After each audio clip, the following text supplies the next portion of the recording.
I'm Raju Lipin.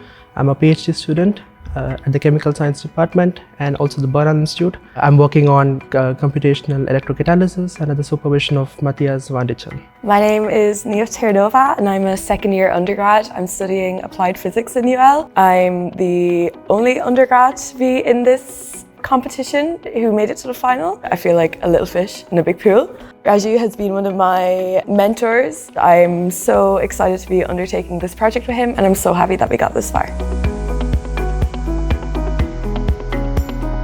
Our project is about designing and synthesizing novel materials which is non-toxic and also abundant as electrocatalyst. So the main purpose of electrocatalyst which we have proposed is for hydrogen evolution reaction, that is producing hydrogen gas, and we know how important hydrogen gas is. What's the big problem right now? Sustainability, climate change, clean energy. And also not harm the environment. That was a main concern for us.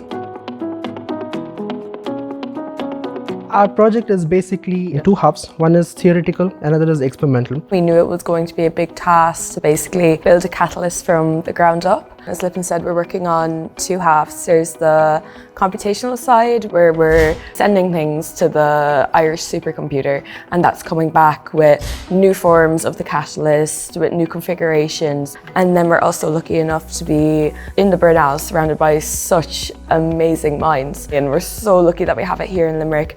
And Matthias, Michael Scanlon, we're so lucky to have them guiding us. And we are constantly also supervised and monitored by our mentor, who's Luke, the director of the Bernal, who has been very supportive in all our progress. So we really have a good team.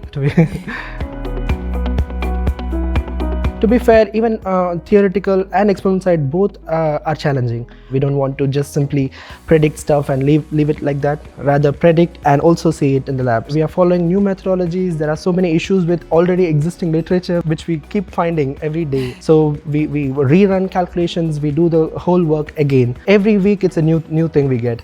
Sometimes we don't get anything at all. We don't expect this to solve all of the world's problems all at once, but it can be a blueprint.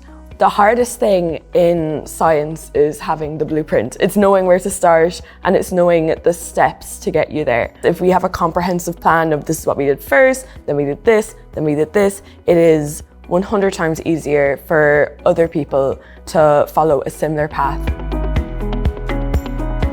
Just remember after the finalists were announced, I was going to the library for study week. And as I walked in with my friends, there behind us was a big picture of me with the UL president. And I was like, wow, like that is unexpected. But it's so amazing to see that we can actually do something that matters. It's not just, again, on a global scale, it's us.